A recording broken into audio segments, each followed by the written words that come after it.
E a Comissão de Ética da Câmara Municipal de Cuiabá já decidiu pela cassação do vereador Abílio Júnior.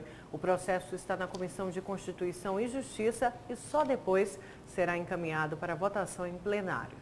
Mas ainda existem muitas dúvidas a respeito do processo de cassação do vereador Abílio Júnior. E é para falar sobre esse e outros assuntos que a gente vai conversar agora, ao vivo, aqui no Jornal do Meio-Dia, com o vice-presidente da Comissão de Direito Eleitoral da OAB de Mato Grosso, Lenine Povas. Boa tarde.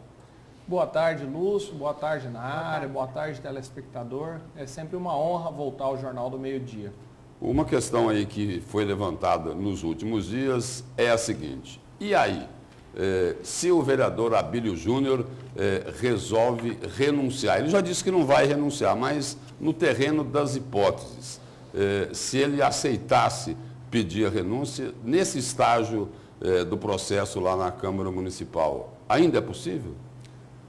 Possível é, Lúcio, mas o efeito não seria tão proveitoso para o parlamentar. Em 2010, quando fizeram a lei da ficha limpa, assim popularmente conhecida, consta um dos seus artigos que, se o parlamentar renunciar ao seu mandato para fugir de um processo já instaurado, objetivando a cassação dele, muito embora ele se veja livre do processo de cassação, automaticamente ele fica inelegível, isto é, ele fica inelegível, ficha suja e não pode disputar as eleições nos próximos 8 anos.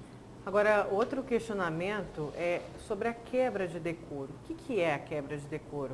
Porque muitos se perguntam, olha, mas teve parlamentares, vereadores que teriam cometido ou então infração ou crimes piores, pelo menos acusados a isso, até mesmo brigas ali, quase agressões físicas na Câmara e não foram denunciados por quebra de decoro. O que é a quebra de decoro?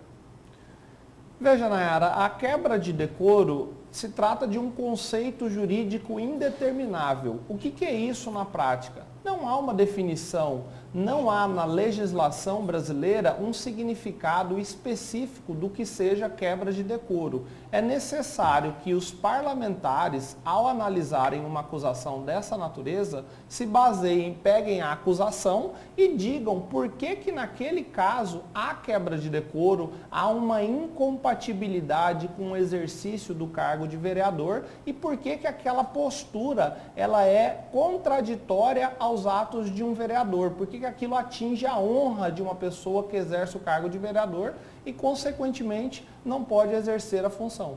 Agora, uma outra questão aí que foi apontada neste relatório lá da Comissão de Ética, o vereador Diego de Guimarães, ele fez o seguinte alerta: olha, estão querendo colocar nesse relatório, querendo não, colocaram nesse relatório uma brecha, né, para tentar, segundo a opinião dele, para tentar se anular a Operação Sangria. E aí existe até um entendimento de que isso daí poderia configurar uma tentativa de obstrução à justiça. Qual é a opinião sua sobre isso? Lúcio, eu não conheço a fundo essa discussão para emitir um juízo de valor específico, mas o que eu posso... Porque o detalhe que ele coloca ali é o seguinte, de que o vereador Abílio Júnior não estaria autorizado pela CPI para ir levantar as informações lá no Hospital São Benedito. Aí ele foi, levantou as informações, acabou indo para o Ministério Público, resultou na prisão de várias pessoas, entre elas o ex-secretário de Saúde, Ruarque Douglas Correia. A alegação é essa. Eu acredito que o entendimento que esteja sendo colocado é de que, olha, veja, se o vereador for cassado, automaticamente levaria-se à conclusão de que a forma com que houve a investigação na Operação Sangria seria irregular e, consequentemente, isso poderia anular todas as investigações, prisões e processos.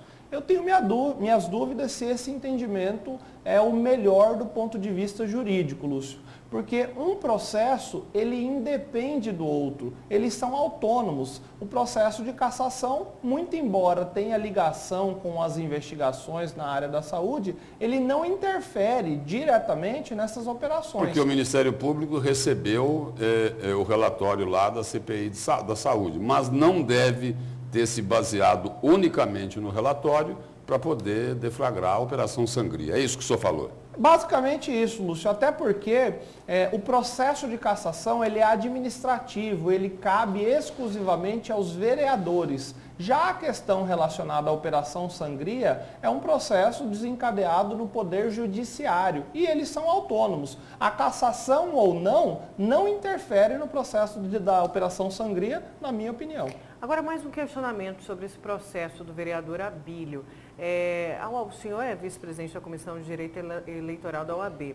Durante a leitura desse relatório, o advogado, a alegação ali do vereador Abílio é que ele não teve direito à defesa. O advogado não pôde advogar por ele, não pôde falar. Como que a OAB, inclusive, se posicionou falando aí de que está na Constituição, né, de que o advogado, sim, de que a pessoa tem direito da defesa, só que tem o regimento interno da Câmara. E aí, como que fica esse conflito de interesses? Vai levar em consideração a Justiça o regimento interno da Câmara ou a Constituição, por exemplo? Agora, o cerceamento de defesa, não foi esse o caso? Não foi dificultada ou impedida a defesa do vereador nesse caso? Qualquer acusado tem o direito de se defender, de constituir advogado, de se manifestar contra as acusações que são colocadas contra ele. Mas, neste caso, tem que ver se o objetivo dessa reunião foi apenas ler o relatório e, consequentemente, dar ciência da conclusão que chegou à comissão de ética, ou se era um ato que permitia o vereador e seu advogado contrapor o que estava sendo concluído pela comissão de ética. E aí é necessário avaliar dentro do processo qual foi a finalidade. A finalidade foi só dar ciência, só levar ao conhecimento, ou a finalidade foi ter uma discussão a respeito de provas. E aí tem que ver dentro do processo. Uma outra polêmica lá na Câmara, doutor Lenine, é o seguinte: foi apresentado lá um requerimento defendendo sessões secretas na CPI do Paletó, que teve aí os trabalhos retomados, né, em função de uma decisão do Tribunal de Justiça. E aí, pode ter sessão secreta numa CPI? Porque a CPI não tem que ser transparente? Lúcio, via de regra, todos os atos dessa natureza, eles são públicos. Todavia, pode-se excepcionalmente fazer sessões secretas, inclusive isso consta no regimento interno dos poderes legislativos. Mas, para isso, é necessário justificar por que se sairia da regra, que é a publicidade, e, consequentemente, aplicaria a exceção, que seria sessões secretas. E aí caberia àquele que fez um pedido dessa natureza fundamentar e, posteriormente, isso ser aprovado pela comissão. E a justificativa não pode ser assim, olha, vai ser secreta porque a gente não tem interesse em dar publicidade. Não pode ser essa, né? Não, eu não conheço esse requerimento. Eu vi pela imprensa que houve um pedido dessa natureza, mas eu não conheço as justificativas. Por óbvio que este fundamento ele tem que ser amparado na legislação, tem que justificar por que no caso concreto não teria condições de fazer a sessão pública. Só para a gente entender ainda desse assunto, além de justificar, passa por uma votação. Exato. Eu tive a oportunidade de ser o procurador-geral da Câmara durante 1 ano e 8 meses, Nayara, e essa questão exatamente da própria CPI, do Paletó, eu, na época que estava no Poder Legislativo, nós nos manifestamos que todas as deliberações teriam que passar pelos 3 membros da comissão que está investigando os atos ali postos. Inclusive, isso foi depois, posteriormente, judicializado e foi confirmado pelo Poder Judiciário do Estado de Mato Grosso que isso tem que ser colocado em votação e deliberado pelos membros da CPI. E a informação aí é o seguinte, o presidente da CPI, Marcelo Bussic, ele diz o seguinte: olha, se as sessões secretas forem aprovadas lá na CPI, né, pelos membros da CPI, ele vai recorrer à Justiça. Enquanto isso, a CPI para de novo? É esse o trâmite ou não? Não necessariamente, Lúcio.